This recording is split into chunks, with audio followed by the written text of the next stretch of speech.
Welcome one, welcome all to a very special edition Blogging the Boys Roundtable. It is Sunday, January 29th, 2023, 9:35 p.m. Central Standard Time on the dot, which means we have to give a very special shout out to our BTBers that are staying up late to talk about the Dallas Cowboys and, of course, the Super Bowl because it has officially been set. This is live on the Blogging the Boys YouTube channel. For those of you night owls with us, you can, of course, catch the rewatch at your own convenience on the Blogging the Boys YouTube channel. Please do subscribe. We're on the road to 20,000 YouTube subscribers. So thank you to all of us who are hanging out with us and have been for some time. You can also listen to the show on the Blogging the Boys Podcast Network. Subscribe wherever you get your podcasts. Leave a rating, write a review.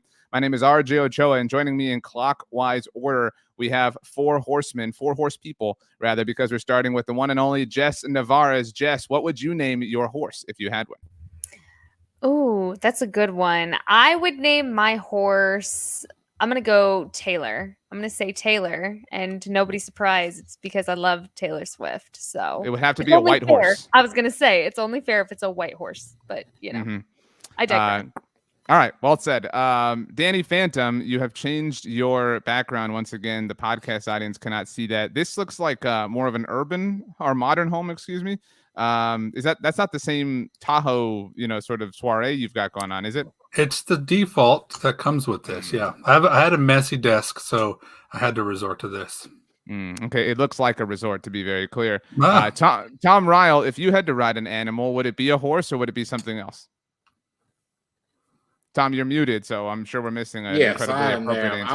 I was just repeating the question back to buy myself time. I don't know. How about a hippo, just for weirdness?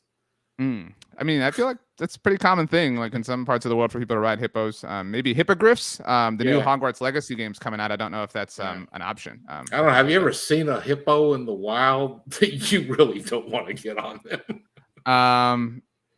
I don't know the extent of knowledge that you're telling us here, Tom, but it sounds like you've seen some things. Kevin Wolf says Tom and Danny, two of the best. So sorry to you and I, Jess, for not getting that particular shout out. Jess, of course, was here without all three of us, with Brandon, Lori, and Tony Catalina on Friday, because we got news. Was it Friday or Thursday? It was Thursday, actually, when it was announced that Dan Quinn would be returning to the Dallas Cowboys for his third season as defensive coordinator. We, of course, are here. We'll talk about the Super Bowl. Who cares? Eagles, Chiefs. We're all obviously rooting for the artist formerly known as the Dallas Texans. But we're here to discuss Jess Nevarez, Kellen Moore not returning. We do have a video up here on the YouTube channel that people should go out and check out when they have their own time. But we wanted to have a live show to kind of decompress.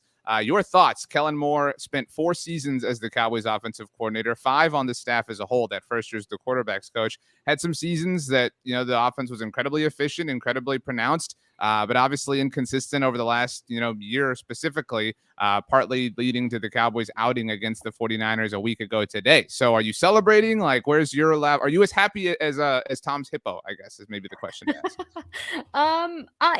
I hate this part of the business because I always feel so awkward that somebody lost their job.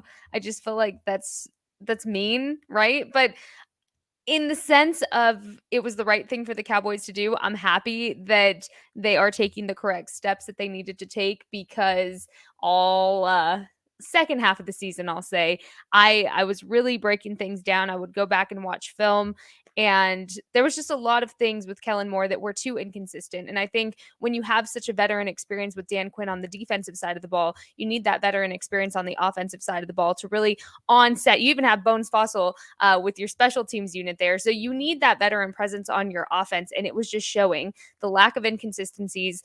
And not to say he was all bad, right? I mean, he had one of the top scoring offenses in the league. It's not all bad, and we wish him well, but I think it was the right move by the Cowboys front office. So I'm not celebrating because I think that's mean, but I'm not in disagreement with their decision.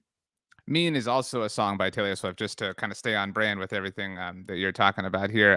Lax Lifters, I see your question, and I'm sorry, I know you're licking your wounds, Lax Lifters, for our comment section as a 49ers fan. So we appreciate the super chat. We'll get there in just a moment. We obviously have to touch on this.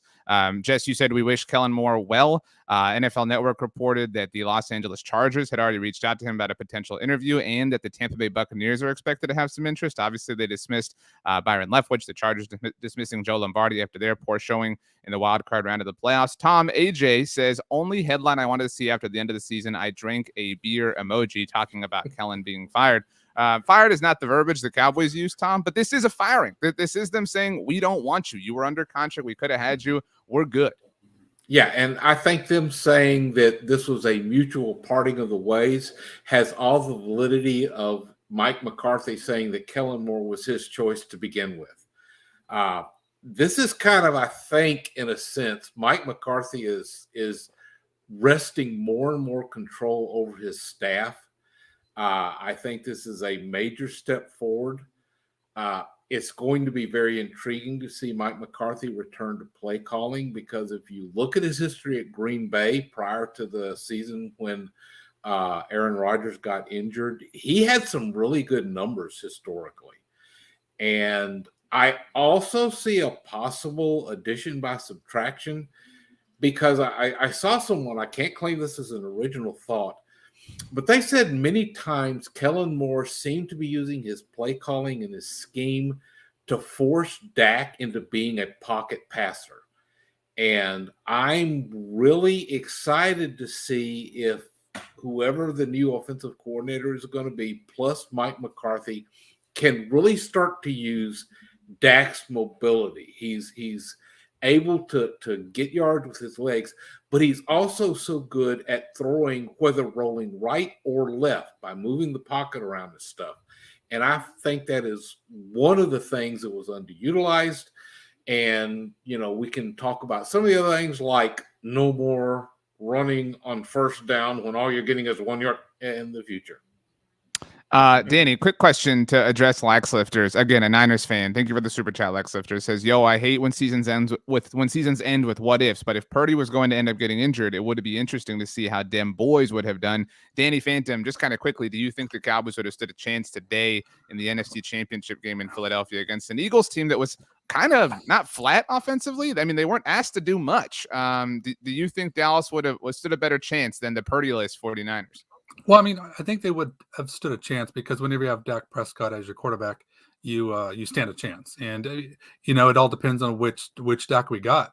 But I honestly think it could have been ugly, because the Eagles look like they were really impressive. And I think that the way that they handled, and granted, San Francisco, they were having issues with Purdy getting injured, but you can see they were the better team. So I don't know. I think it could have ended up being a more humiliating exit for the Cowboys if it would have been a game like Prescott had last time around. Well, along those lines, Tom, you mentioned how a new offensive coordinator, to get back to the Kellen Moore discussion. Tom, you touched on how, maybe a new OC, granted, Mike McCarthy is expected to call the plays, but a new offensive mind, new offensive system, whatever the case may be a benefit to Dak Prescott. But Jess, I'm going to start with you here because Danny just said, like, hey, we don't know what Dak we would have gotten. And I hate that is a fair question right now. So how much blame does Dak Prescott deserve here? Scott Linehan is out. Jason Garrett is out. Kellen Moore is out. The common denominator at this point in time, 7 years in, is Dak Prescott. Soon enough, Zeke Elliott might be out. Amari Cooper out. Des Bryant out. Jason Witten out. Like, he is the mainstay, and we keep talking about how it's not enough. We all believe in Dak Prescott, but at some point, the blood has to be on his hands.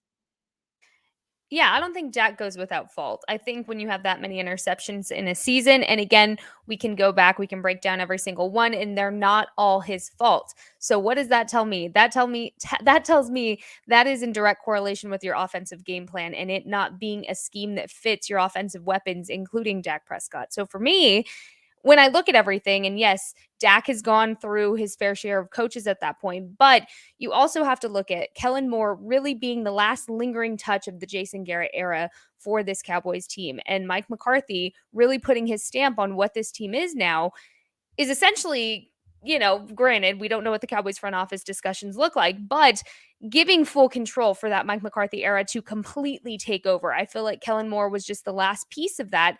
And it was confusing. It was a confusing scheme. When the game plan would work, it was magnificent. It was great. When the play calling was not predictable and you were using your tight ends and you were using the 1-2 punch with Tony Pollard and Ezekiel Elliott, when the O-line play was great, everything would operate fair. But then where would that go the next week? It was just so inconsistent to where I feel like a lot of the strengths that you have on that offense were never played up. I mean, you had a Michael Gallup that nursed back to health, and where was he? Was that a Michael Gallup choice? No, of course not. It's not any player's choice to be off the field. To me, that's a lack of a game plan from an offensive coordinator that it just comes from inexperience. To me, it just seemed like an inexperienced play caller. And I'm excited to see what Mike McCarthy can do. If that's really what's going to happen, I'm excited because he's had success. As soon as I heard this, I went back, I looked all the Green Bay stats from the time Mike McCarthy was making the play calls, and it's really good. And it makes me feel more positive going into this very long offseason that we now have to endure. Just for context, Mike McCarthy was the play caller for the Green Bay Packers for the majority of his time as the team's head coach. There was a stint in 2015 where Tom Clemens handled it. We'll of course be talking about this storyline all offseason long, to your point, Jess. Brian, thank you for noting in the comment section, thank you for the super chat specifically, that Doug Nussmeier is gone as well. That is true. The Cowboys now have 8 staffers total, including Kellen Moore, that will not be back in 2023. 6 contracts they chose not to renew. And of course, the Moore and Nussmeier news coming out today on Sunday specifically. Danny, you have not been the biggest Mike McCarthy advocate. I think that's fair to say. I said this in the video that we put up earlier about this. I like this, and I think you'll agree, because this puts everything on Mike McCarthy. This is a critical year, 2023, for the Dallas Cowboys, Dak Prescott included, specifically if they don't choose to extend him or restructure him in any way, shape, or form. And so I kind of like, the McCarthy's going out Sinatra style. I mean, this is his way. Like, if the Cowboys were going to bring in Mike McCarthy and say, look, dude, you made your way in the NFL. You kind of built your name off of offensive success. And we never got to see Mike McCarthy, the play caller, throughout the era that is his regime, however long that winds up being. That would have been a failure. I mean, that would have been like hiring Dan Quinn and not letting him, control your defense. And so at the very least, we're going to get to see that, and whether or not they can sink or swim. Is that not fair, Danny Phantom? Sure, it's fair. But honestly, I don't want to see it. I did see it. I saw it in his final season in Green Bay, and I didn't like it. And I think, talking about Kellen Moore, I think, to speak to kind of what Jess said about the inconsistencies, I totally agree with her. You can see the inconsistencies down the stretch, but when I hear her say that, what I'm hearing is Dak Prescott's inconsistencies. I also watched the film too, and I feel like there are a lot of. One thing I love about Kellen is he gives Dak opportunities, and I think if you look at the plays and watch them close and do the Kurt Warner, study ball thing, you see those opportunities, and that's what really kind of upsets me about this decision is I feel like we're taking that away. I don't think people realize just how easy he made the game for Dak Prescott, and so now we're not going to have that. And moving on to Mike McCarthy, I don't know what that's going to be like. Maybe it's better, but Kellen Moore, whether people want to admit or not, was a very good play caller, and he has the resume to show to prove that too. So I think sometimes change for the sake of change is not good. I think if you go back, I will ask Cowboy fans to go back and watch the last couple seasons of McCarthy, and it was not fun to watch. And I mean, maybe people see it differently, but I feel like he puts too much on Aaron Rodgers, and I feel like he even tried to do this with Dak, where he was basically every presser, he's like, I want him to let it rip. I want him to do that. And I think I just don't want to get a situation, especially if he picks somebody like Tolzien or somebody that's just going to be a stand there, really let McCarthy do it. I worry that it's going to be, he's just going to put everything on his quarterback. There's going to be no creativity, no motion, no dress, no nothing to help Prescott out. And it makes me worried that we're actually going to be a worse offensive team. So that's my biggest fear. I'm with you, Danny, and Tom, you worded it this way in Slack, like the grass is not always greener on the other side. And you said change for the sake of change. I think there had to be change. Like the phrase I've been using is the water had to escape somewhere, Danny, right? Like the water that the dam of this season held up.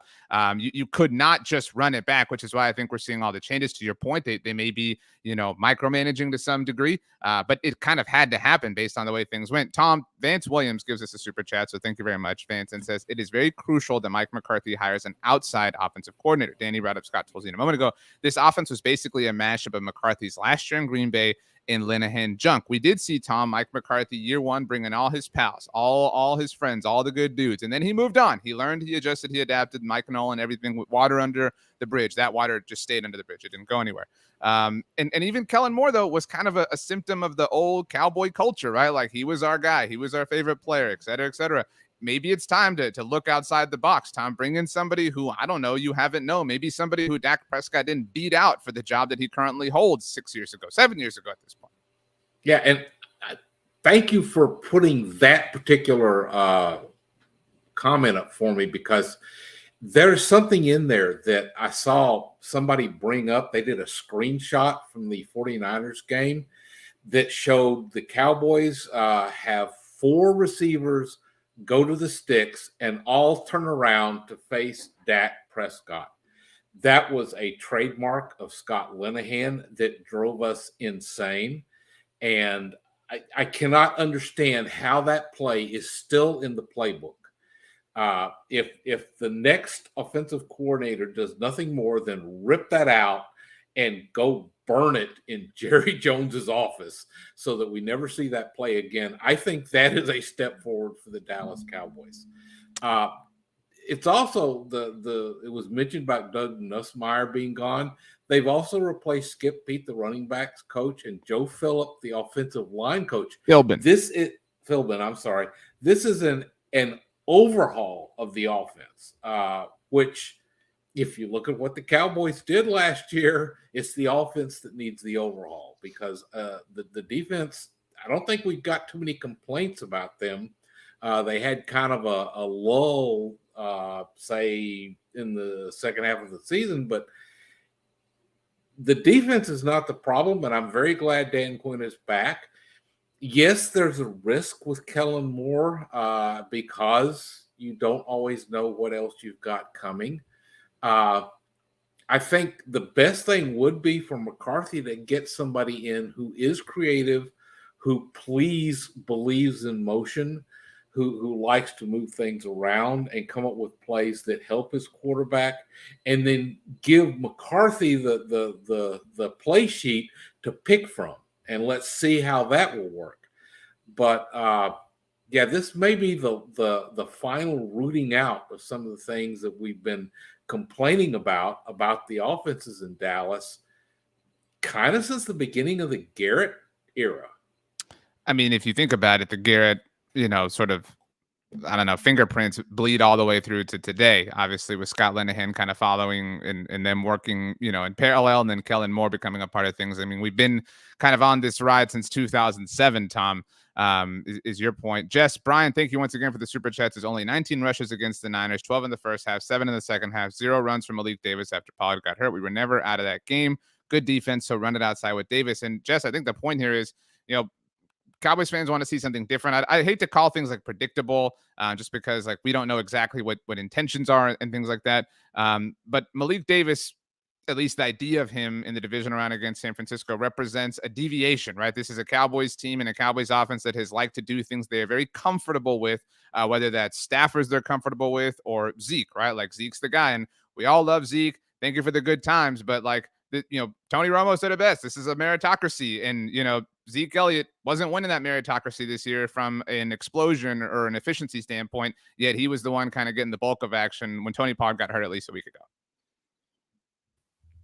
Yeah, I think what's interesting about Zeke too, what a lot of people forget, is he was playing injured this season again. I mean, this is the second year in a row this guy is still playing with an injury. I mean, he admitted even the week before the playoffs, he was still wearing the brace on his knee there. So again, you're not seeing a full healthy Zeke, which again could be a problem. And it is what it is. It's not the same injury, but with the amount of physicality that he plays with and the workload that he has, especially when it comes to blocking, he's going to be getting chipped a lot. Guy's going to be getting, more and more prone for injury, because that's just the nature of a running back position and how physical it really is. But, what's interesting is with Malik Davis, I was surprised not to see him getting more action in that last game. I mean, as soon as Tony Pollard went down, I figured we were going to see that 1-2 punch, just with Zeke and then Malik Davis. But it's going to be a very interesting offseason. Keep in mind, Tony Pollard's still a free agent, and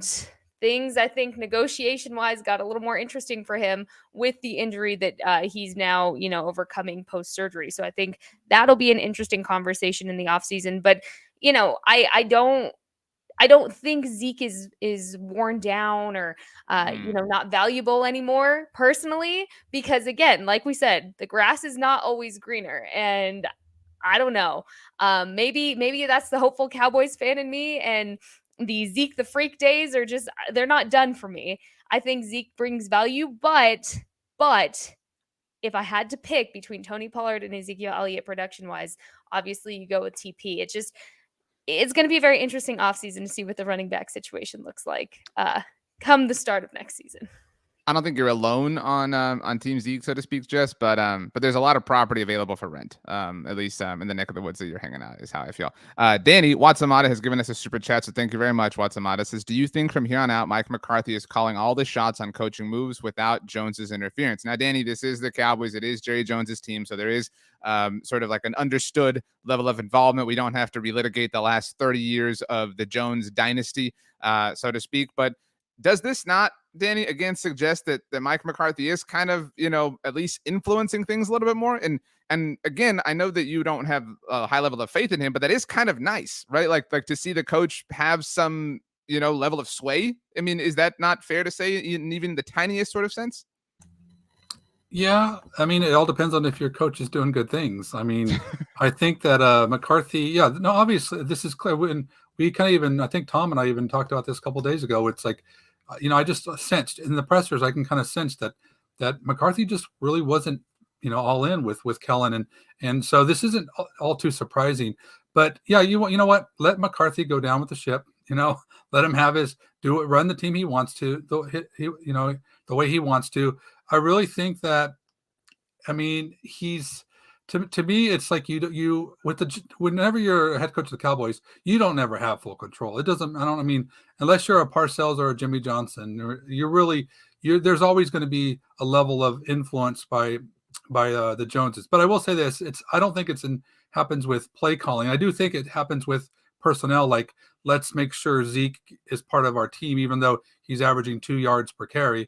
So I don't like those things at all. And to me, McCarthy is a very easy coach for the Joneses in a sense because they're able to push their ideals across. So, and honestly, I think that the closer that the Joneses get to running actual football stuff is the worse the Cowboys get. So I don't see anything good coming from this. Tom, you have your hand raised. It is very polite of you.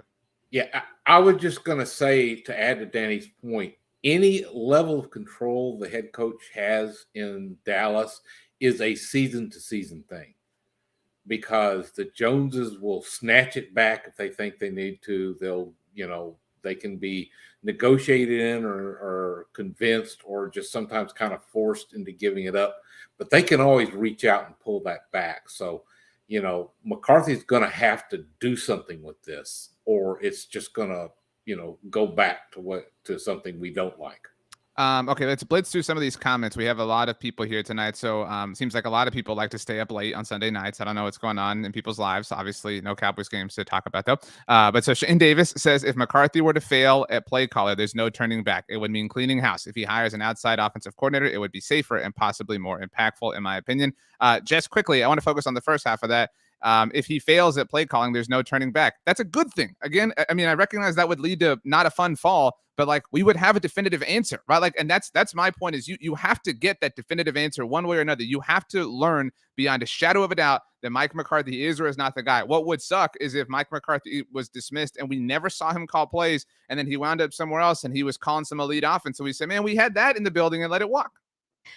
What I don't get is how people can be so quick to discredit his play calling ability when he's been a coach for so long. Like, he's probably been a coach longer than the amount of time Kellen Moore's been born, and y'all are questioning him. I don't get that. I mean, the guy has experience. He has more experience than Kellen Moore ever had play calling. So again, at least give him a chance. If he fails, there's no way, and maybe I should knock on wood before I say this, there's no way it can be any more inconsistent than what we saw be the Cowboys' downfall of this season. And I don't know about y'all, but I'm tired of the inconsistencies with the offense, because this team had so much potential this season, and I am so so tired of the offense being the downfall. And that's a weird switch because usually it's the defensive side of the ball. But Dan Quinn's back. I'm not worried about the defense. The offense, yeah, you're not going to get change unless you change it. And Kellen needed to go. I'm sorry. Kellen needed to go. I would take Mike McCarthy's play calling, not having seen it in Dallas, over Kellen Moore's just from an experience standpoint alone. I have a quick question. I'm going to ask each of you, and you just get to answer it. No explanation, and because we got to get through some of these comments. But Jess, you kind of reminded me of something I wanted to write about. Everywhere you turn, it's like, this sucks, that sucks, McCarthy sucks, Kellen sucks, Dak sucks, Zeke is washed, whatever, blah, blah, blah. The Cowboys have won as many games as anybody in the NFL since McCarthy got here, except for the Kansas City Chiefs, who are in the Super Bowl once again. I mean, their offense has been among the very best as far as efficiency and all sorts of different metrics prove, et cetera, et cetera, et cetera. So, like, something has to be elite, right? Like it can't just be like everybody sucks. So like what is the bedrock of that? And again, I just want your answer, Tom. What is the one thing that you would bet on the most that is associated with the Dallas Cowboys? I'd say Dak Prescott. You talked about how he's the common denominator. Well, he's the common denominator in all of that. And we've seen a lot of parts of the offense that don't seem to be giving him a lot of help because they're not putting the right resources in it. Okay, so your answer is Dak. Danny Phantom. Would it be Dak or something else? Will McClay. Okay, so Will McClay. No offense to Will, but like not necessarily playing on Sundays, but that's a good answer. Jess, what is your answer if it's not Dak or Will McClay? I mean, I have to go with Mike McCarthy. Like, he's your head coach now. He's your bedrock. And if Jerry Jones is going to stay true to what he told Mike McCarthy, and Mike McCarthy told us in that press conference, he's going to be here for a while. I mean, we lived through the Jason Garrett era for a while. Personally, I don't see Mike McCarthy leaving anytime soon. So for right now, as long as he is your head coach, he's your bedrock because he sets the standard, he sets the culture, and that is what it is, whether we like it or not. Okay, so Vance Williams, I like this, says Zeke is truly the last remnant of Garrett. That's an interesting way to put that. I hadn't quite thought of it that way. You could argue that Dak is in that sense too, but Loco Texas says Zeke is done. So a lot of actually really anti-Zeke comments here. So we'll just kind of at AJ actually says Jess, quit living in the past. Zeke looks like an 86-year-old running back. So 85 still spry. But 86 I would love to see an 86-year-old running back. Like, can I just say that'd be very impressive. Danny, quickly, Astro Joe says, what role should a new offensive coordinator have in picking personnel? My answer would be none, because again, you're supposed to like live and sing the Mike McCarthy song here in 2023. Yes, none.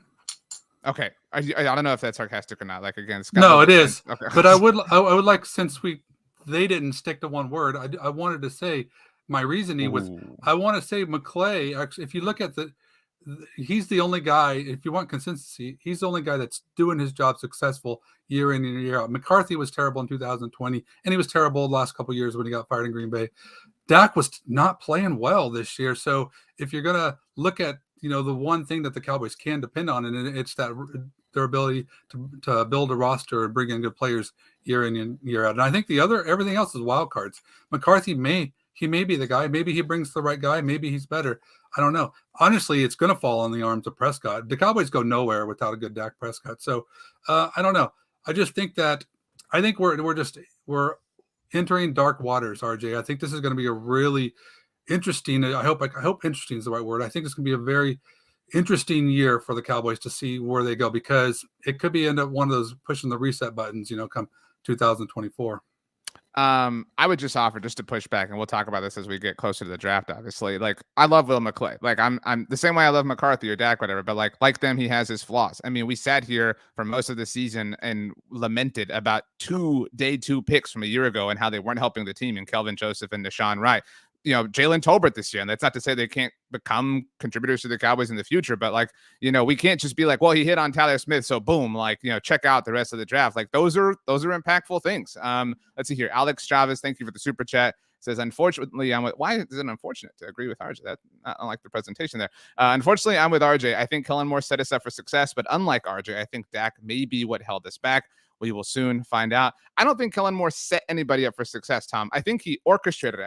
I think Kellen Moore is like a symphony conductor or whatever. What's the word I'm thinking of? The guy with the stick. Talk about.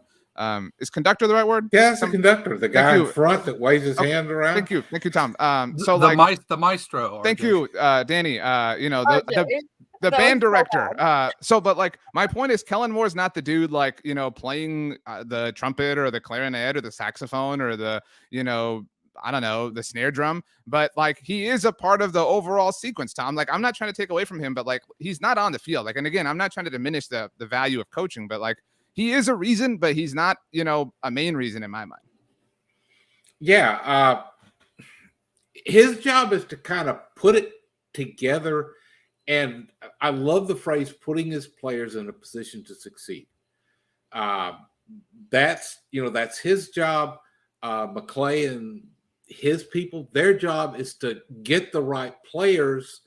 And the interaction is that the coaches tell the scouts, okay, here's what I need to make my offense or my defense work. I need this kind of player that fits this kind of profile. And they have to kind of put it all together. Oddly enough, it's so much easier to change out your coaches than it is your players. You have contract limitations, you have dead money implications. You can't just go out and money whip players to come in. You have a limited opportunity to do that in free agency, but you got to rely on the draft. And, you only get so many shots at that. So it's really important that the coaches figure out how to use the players. And if they fail to do it, then yeah, sometimes the team doesn't have much choice, but okay, we're going to have to try something different. Okay, Tom. So Alex Chavez, thank you for the super chat. I don't know the point of this, but again, thank you for the contribution. Says, who do you hire behind him, Kurt Warner or Romo? They are both undrafted free agent quarterbacks who had incredible careers in the NFL. That's really the extent of what I can offer on that subject. Okay, I want to take us into this direction. Jess, AJ set us up. So there's a reason Quinn came back. Next head coach, just saying. Now getting to our next super chat here as I scroll down. Vance, thank you once again, says, can we talk about the elephant in the room? Is the front offense letting Mike McCarthy screw up this season to fire him and elevate Dan Quinn? Jess, we've all heard the Sean Payton thing, blah, blah, blah. We survived. Give us buttons or stickers that say, I survived the Sean Payton rumors of 2022. They may once again live here in 2023, but that is a battle for another day. But the Dan Quinn thing, we all love Dan Quinn, but this is an elephant in the room. Dan Quinn didn't turn down head coaching opportunities 2 years in a row just out of the kindness of his heart, right? We can believe that, he has, quite the aortic pump, but that, there's some selfish motivations as there are for anybody involved in this business. And it is definitely possible, Jess, that Dan Quinn views that Mike McCarthy could be out in 2024 and he could inherit this team in this situation and this defense and stay with Micah Parsons forever and ever. Do you put any sort of life into that conspiracy theory, Jess? I love me a good conspiracy theory, but I really think it's an elephant in the room for the outside world, outside of the Star. We've heard them talking about this situation last season when, those conversations happened between Mike and Dan and the good relationship they have and the good rapport they have. Sure, if the opportunity popped up, that's your guy. If something happens with Mike McCarthy, I don't even think it's a question that we know that would be the next best opportunity. But do I think that anybody should coaching job? No, that's so ridiculous. Mike McCarthy has led this team to successful seasons back to back. Given 2020, yes, total fluke, but also you had your COVID year. How can any head coach for the start of their reign in Dallas be successful with the COVID year and all those restrictions? The way Mike McCarthy interacts with these guys in person is just so I can just see why it didn't work COVID year. But of course, Dan Quinn would be your next head coach if something happened to McCarthy. But I don't think anything's being set up so Mike McCarthy can be in his final year. Again, you're talking about a guy that Jerry Jones obviously has value for in these conversations because he talked about how him and Jerry can have these tough conversations. To me, I don't ever remember hearing Jason Garrett talking like that. And I don't remember those kind of conversations or things being said with Jason Garrett. And look how long he stuck around. So again, I don't think the Mike McCarthy era is going to be cut short to 3 or 4 years. I really think we are in it for a pretty long haul with Mike McCarthy. And if that doesn't work out, Dan Quinn, you're the next guy up if you're still around. But I also would like to point out the other vacancies that are now open within this Cowboys coaching position. You have your, your assistant head coach vacancy open. I would keep my eye on that. If you want to talk about Dan Quinn moving around, potentially, I would keep my eye on that. I think that's pretty interesting. Dan Quinn's, Jess is talking about a bonus for Dan Quinn, an up in salary, add a new wing to the Quinn Manor. Jess Nevarez is trying to do. Tom, I want to bring this one to you. Brian, thank you for the super chats. As Jerry mentioned that a lot was on the line based on the results of next year. He's giving Mike McCarthy one last shot, and Mike McCarthy is betting big on himself. I like it. Tom, do you feel? I mean, I asked Danny this earlier, but do you feel like Mike is saying, look, I mean, if I'm going to go down, right, like, because it's unlikely that he would get a third opportunity to coach in the NFL. It's just a rare thing, even if you do have a Super Bowl ring. So if I'm going to go down, I do want to Sinatra style it my way. Like, I don't want to go down at the hands of little Kellen Moore, who's been a coach in the NFL for 5 years, right? Like, there is something respectable to that, even if it tanks and fails. Like, Mike McCarthy is at least wanting to live and die with his sleeves rolled up and him in the salt grinders or mills or whatever. Yeah. And it also was just kind of like Mike McCarthy saying, okay, Jerry, we kind of did it your way. Now we're going to do it my way. Wow. Changing the verses to Frank's song. Yeah. But, and it makes sense to me. If I were a head coach and I thought I was a better play caller than the guy who's calling the plays, yeah, I'd be snatching that sheet out of his hand. There's a lot of ego in this position. You have to really think something of yourself if you are an NFL head coach. Even if you're not a good one, you've got to have a lot of ego about just being in that position. Danny, Watsamata has offered us a super chat. Says, I think we need a Dak whisperer for quarterback coach, dedicated to technique and decision making, and only one voice in his ear. Similarly, Anthony Gonzalez was nice enough to offer a super chat and says, just logged in, TLDR, bring in Kitna. TLDR for the older crowd, too long, didn't read. Danny, we're going to bring up 2 points here. This is one of them. John Kitna returning is like, there are 2 bits of catnip you can throw out into Cowboys Twitter, and they will go off like crazy with retweets. Bring John Kitna back as one of them. Do you want to see that happen in any way, shape, or form? No, they had a Dak whisper and they let him go. So that was just simple. Like, I don't want Kitna. That's what Kitnip was the phrase, not Kitna. You're getting confused yourself now. The other one, Danny, was Bijan Robinson. That's been the name du jour over the last few days because Mel Kiper mocked him to the Dallas Cowboys. That has dominated our comment section. Cowboys draft him 26, blah, blah, blah. Bijan. I'm a Texas A&M Aggie myself, so I'll be accused, like Tom, being biased in that sense. Danny, should the Cowboys spend their first-round pick on a running back? Why or why not? So I'll get to that in a minute, RJ. I just wanted to touch on something.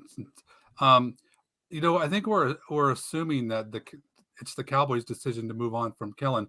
I don't think we know exactly what happened, and it's very possible that they had a conversation and there was some discussion about the power of the play calling, and it might have not sat well with Kellen. And if Kellen finds himself in a situation where he's having to relinquish some of his responsibilities, and he has an opportunity to go to a team like, say, the Chargers, it could be very well that Kellen is making this decision himself. So, I mean, I want to throw that out there too, but also too, just about the conspiracy thing with, I do think this would be one and done for McCarthy. I think and I do think Quinn is lined up to be the next head coach.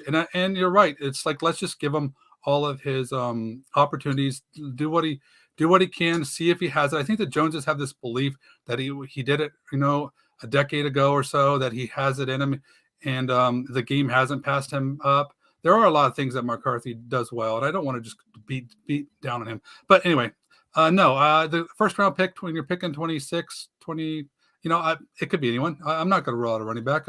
You take the best player. It depends on who's boring. There, so. It's too reasonable. Jess, a running back at 26. Yes or outrage? Outrage. So, but what if Zeke is gone and Pollard's gone? Well, okay. If that's, is that the situation? Because if that's the situation, yeah, I said it. I mean, that's like, I literally just said it. So yeah. I mean, you didn't set that up before though, so I'm just clarifying. RJ. Okay, yeah, if that's the situation, sure. Running back at 26, I'll take it. If it's not the situation, you have at least one of them, no. Tom, hullabaloo to you. Bijan Robinson at 26, whether or not Zeke or Pollard are on the team, what hypothetical is worth it to you if there's one? Never draft a running back before day 3, period. Do you think, though, Tom, because that's a fair thing to say, do you think that we are molded in that because of what has happened. Like maybe we've gone too far. You know what I'm saying? Like maybe we are too jaded and too biased against the there are many examples of second or third round, day 2 picks helping at the running back position immediately, and there being a legitimate return on investment there. The 4th overall pick is not likely to yield a return on investment worth it over the course of that rookie contract, but you could find that on day 2. Yeah, I just feel that the contributions of the running backs is more dependent upon the offensive line and the scheme and the play calling. And I just don't think that the incremental difference you get from the running back, whether it's day 1, day 2, or day 3, justifies the result in the production. I mean, you get a day 1 running back and he averages 5 yards a carry. You get a day 2 running back, he may average 4.2 yards a carry. It's just, to me, I think that with modern NFL offenses, you should put your resources in harder to obtain talents, and like this year, I'm looking at wide receiver, I'm looking at offensive line, I'm thinking looking at cornerback, and I just don't see investing that much in a running back because I think they need to figure out how to make Dak work, not the running back position. Okay, let's pivot for a moment here.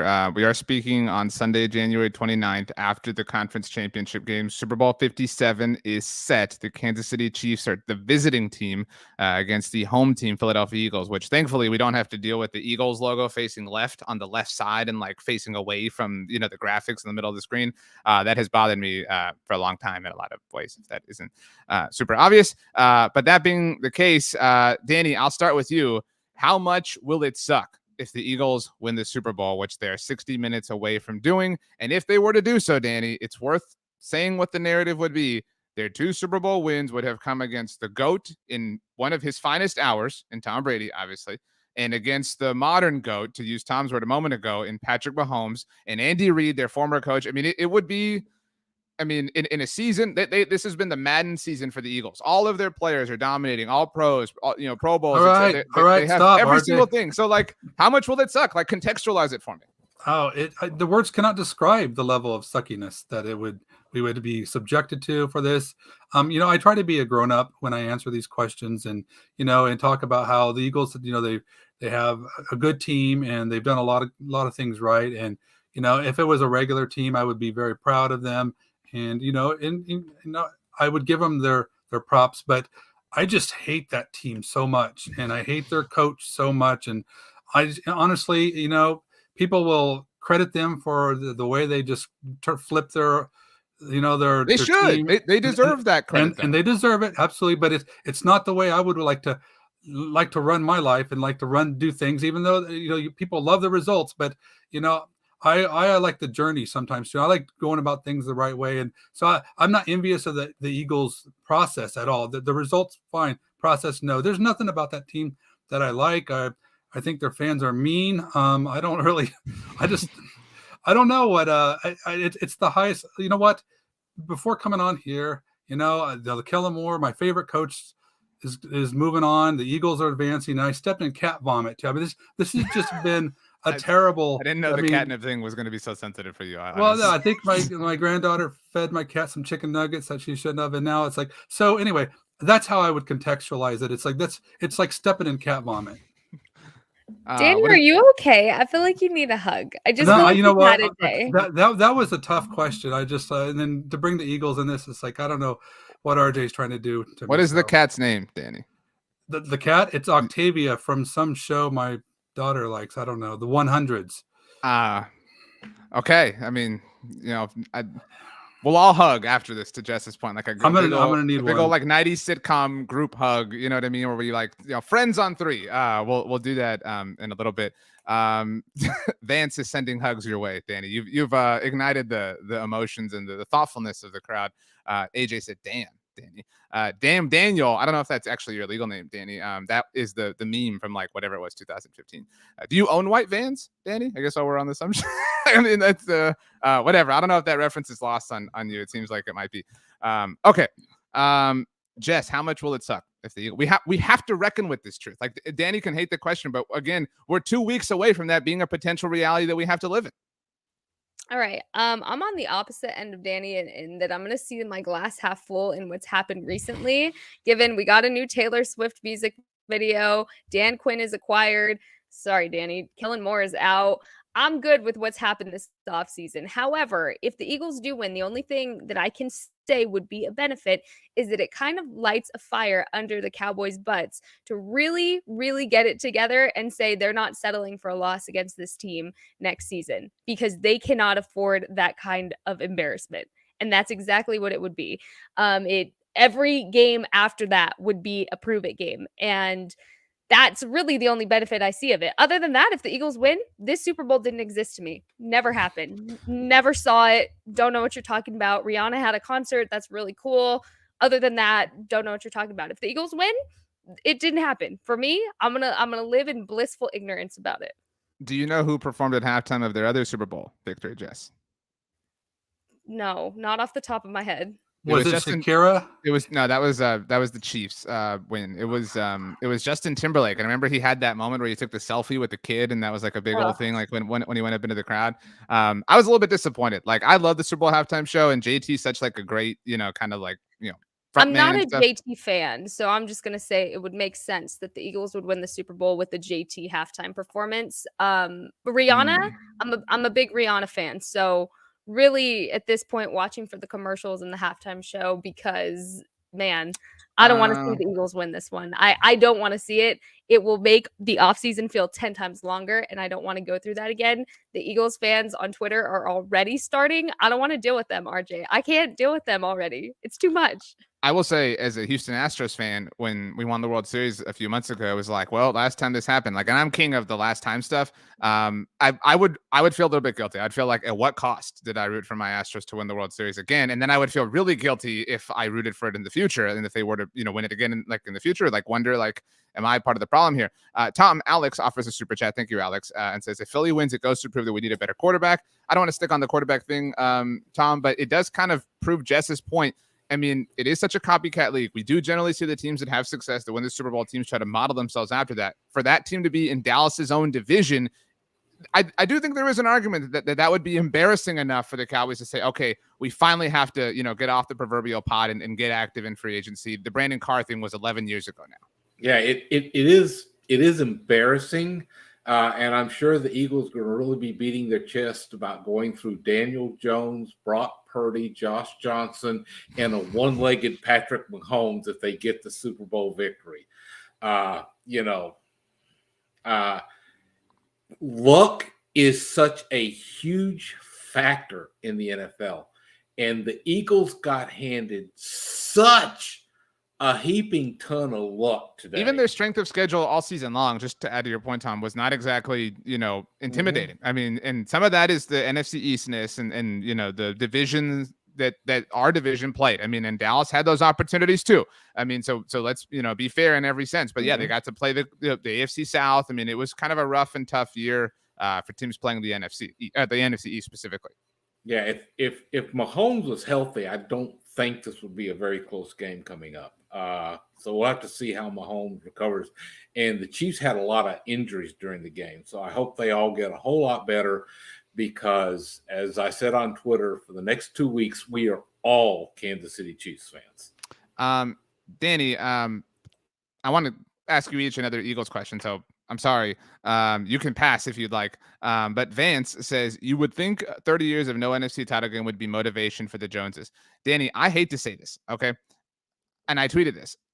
I do think that relative to the division, you could even argue relative to the conference, the Eagles are the modern day standard. Since the Cowboys have last been to a title game or appeared in one or won one, whatever, they're all the same, obviously, 1995. The Eagles have been to 7 title games. They've been to 3 Super Bowls now. They've obviously won a Super Bowl. And again, it was a very impressive effort with Nick Foles and all this stuff, Philly special, blah, blah, blah. I mean, we have become the little brother, Danny. If you look from 2000 on, the Cowboys are the little brother. And that's a very bitter pill to swallow. But I think it's objectively fair. And that bums me out too. So is there a question? As that Is that true? I guess I'm looking for a rebuttal. No. I'm looking for you to disprove my point. To be very clear, I'm going to channel my inner Mike McCarthy and say we're nobody's brother. No, you know what? The Eagles, kudos to them for their success, and it's fabulous what they've done and everything. But I'll tell you what, I'm fearful that the Cowboys would try to shake things. I know fans want to do it. They want to shake things up. But I don't know if we want the Joneses to be doing things like that. The one thing that the Cowboys do well, in my opinion, is the way they do build their roster. So if we got bad coaches, and Dak's not playing well, and all these, we got receivers that can't separate, whatever. If those are the issues, then fix them. But I don't think we should need to be trying to blow things up. And and I asked this question last year too, when everybody was just really dumping on the Cowboys offseason. It's like, what move would you have wanted them to make? And it was crickets. It's like, and people will say, trade Amari Cooper. That was the move. Okay, not trade Amari Cooper will be the answer this year, I suppose. And but honestly, I don't really think that that we're not missing out on like the Von Millers and stuff. I think the Cowboys are fine in that department. I just think that we just have to have our quarterback play better and when it counts. And I think that's all. And Dak's a great quarterback, and I don't want to be like, we need to find a solution for Dak. Dak's a great quarterback, but he's going to need to play better when it counts. And I don't think that there's all this other overhaul stuff is necessary. There's a lot of good things that this team does, and I don't think we should just start shaking things up just because we're getting frustrated. McCarthy 3 years in, still we haven't passed divisional round. So what's going on? Let's just do something different. I don't think we want to do that. So to me, it's like, I don't know. I don't want us to overreact. That's where you get yourself in trouble. Jessica. Is it even trouble for Jessica? I don't know that. That's so weird. I don't think you've ever called me that. Are you in trouble? I really don't. I know, that's how it felt. I didn't know. Oh, I'm my trying goodness. to call me Daniel. Jessica. I mean, RJ. Wow. My mom calls me that when she's mad. So yeah, I feel a little upset now. But no, what I was gonna say is I'm going to agree with Danny here because I don't think the Cowboys are anybody's little brothers. I think the problem and the main difference, because you even look at the Eagles season compared to the Cowboys season, almost similar in a way. They lost their starting quarterback. They made it through with their Minshew magic that kept them in the season, kept them going for that number 1 seed. The Cowboys lose Dak Prescott and, different timing, but Cooper Rush kept them in. The only difference is the inconsistency that this team had compared to the Eagles. The Eagles just executed when it mattered. So it's not like there's that much of a difference here. It's just the difference is the execution and the inability to be consistent with your execution. And so when that is nailed down, you're talking a lot more of a competitive season with the Eagles and the Cowboys. And then you add, maybe even the no help Giants into the mix. Sure, we can add them in eventually. Commanders, they don't get to be part of this conversation. But no, I don't think it's anybody's little brother or what have you. It's nobody's underdog. It's nothing like that. It's this season, it came down to the Cowboys not executing when it mattered and not following through. The Eagles have done that, and that's why they are where they are. And that's to me, that's the tough pill to swallow. Our 49ers friend Lax Lifter says 2 things I do not get about Texas obsession with HEB. Danny, I don't know that you've ever had HEB or been to HEB. I mean, I guess not in your life. But I think Tom and Jess and I certainly would swear that HEB is the most superior grocery store that there is. Not a sponsor of ours, just we're Texas loyalists. Is that not fair to say, Tom? Yeah, it's a great chain. They can teach a lot of grocery stores how to do it. Lax Lifters, I didn't anticipate on this direction, but it is kind of a weird roundtable. Says, I've never been to HEB. It is all I hear about from those who live in Texas. The Cowboys need to make changes. So much money in Dallas, and Cowboys need more. Howard Edward Butt is what that stands for, Lax Lifters, if you, I guess, wanted a history lesson.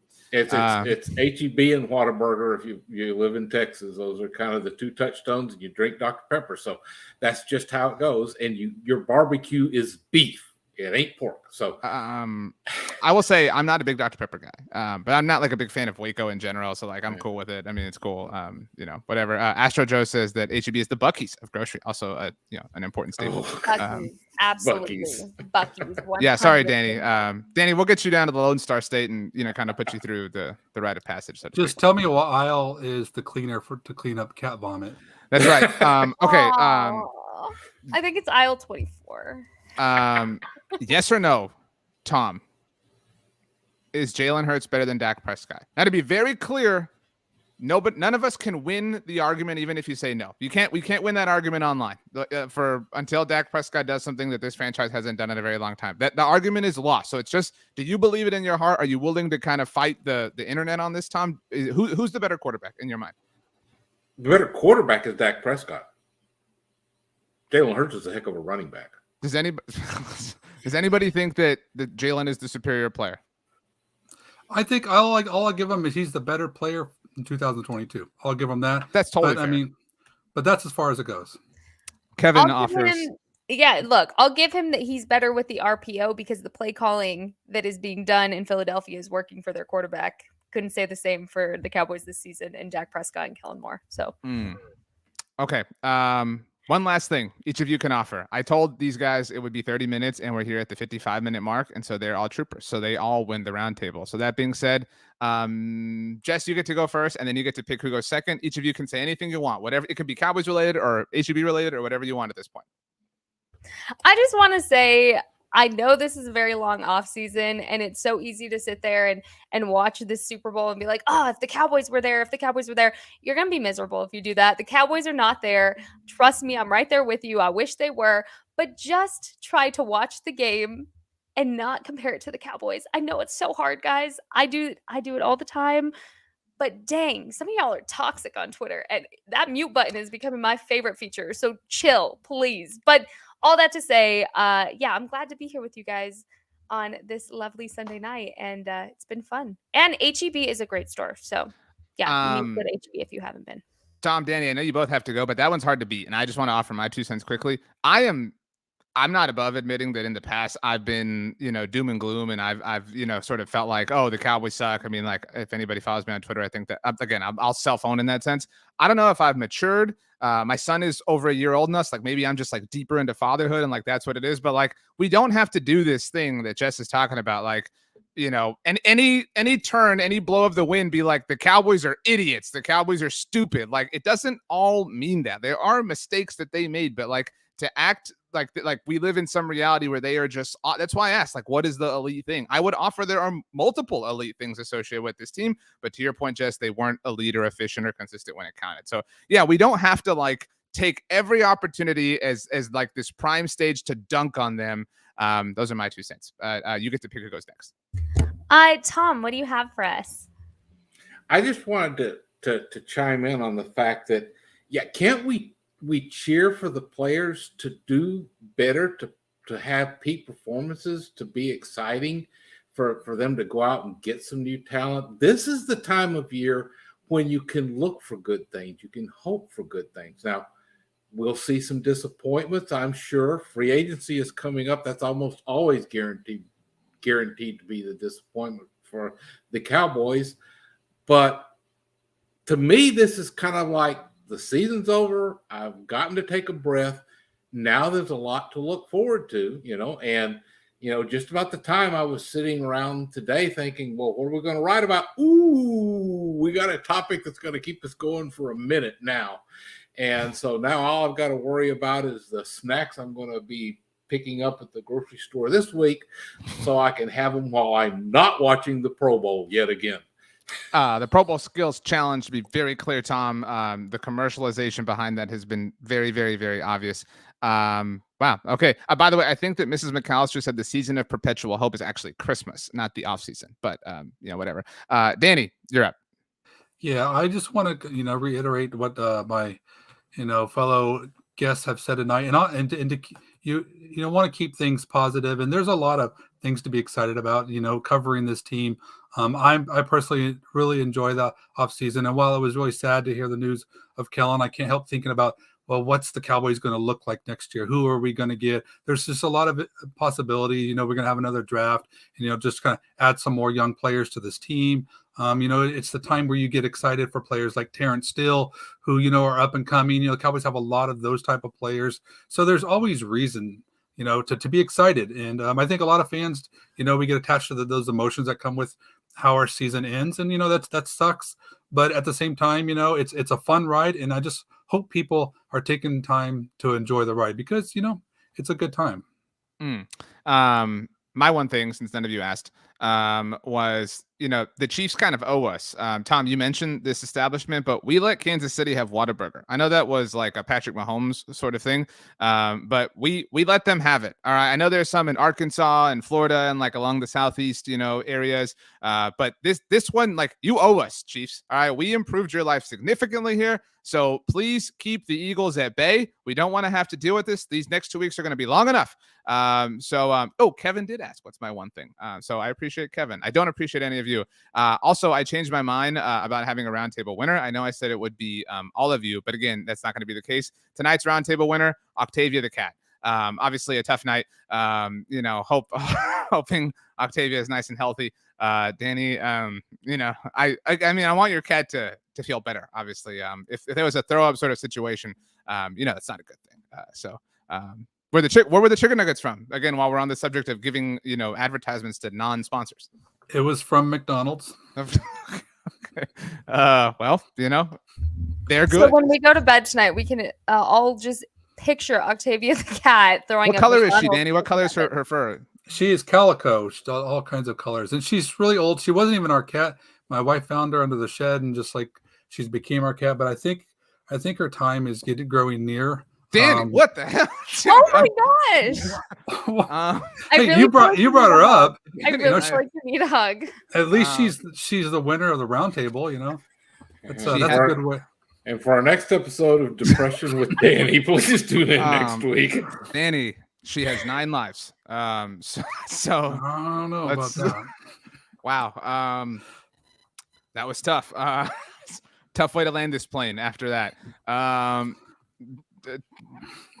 have nothing to say. My dog's asleep on the couch. That's the first thing that came in my mind. Okay, Loco says Octavia's allergic to chicken. Way to go, man. I don't know. It might be something to do with the fried part of the nugget would be my Could guess be, there. yeah. Kevin, though, says you always keep it real, Danny. So, DJ Dog notes that their cat's name is Nutella. That's a really good name for a cat. Which is what, my granddaughter's favorite food are chicken nuggets and chocolate bread with Nutella. So, Octavia might be getting some of that later, too. You never know. Jess, you've picked up some nice compliments here. Cassie, I don't know if this is a friend of yours, says, yeah, go Jess, LOL. So thank you, Cassie. And Carlos says Jess Nevarez is our queen. That is all, LOL. Very nice. Thank you. Wow. But Danny, I just want to say, if you ever want to babysit a puppy who is extremely crazy and you want your hands full, I will send Whit your way. You can have him and you can get all that excitement out. It's a lot. I appreciate that. I love puppies. Hey, I want some love for my 2 dogs that are sleeping on the couch over here to my left. You've never told us their names, Tom. I think I know. I have the 2 over here. Do you want to not dox them? I want to be careful here. No, they're cool. I mean, they adopted me. They showed up last summer and said, "We're living here whether you want us to or not." And they're Persephone and Sirius, and they're my 2 dogs that have just recently adopted, and they got their names because it goes with my first dog, Odysseus, who's asleep in the bedroom. Okay, I don't know if it was like a Sirius Black sort of situation. He was a dog too, in a figurative sense. So I guess that reference was lost. This really went all over the place. Yeah, wow. Shout out to love that. All animals win the round table, I guess is kind of the best way. Especially I didn't mention Toby. He's asleep over here. I didn't mention Toby, but yeah, he doesn't do much. Wow. Okay. One piece of life advice for Kellen Moore from each of you. Tom, you first. Grow a beard so you don't look so young. Dude, wow. Okay. Danny Phantom, please up this in kindness. Go easy on the Cowboys when you play them next season. Wow, that was also negative in a different way. Jess Nevarez, one piece of life advice for Kellen Moore. I wish you the best, and I hope you do what makes you happy. Mine would be Hags. Have a good summer. Okay. Thanks for hanging out, everybody. Go Chiefs. We'll see you next time.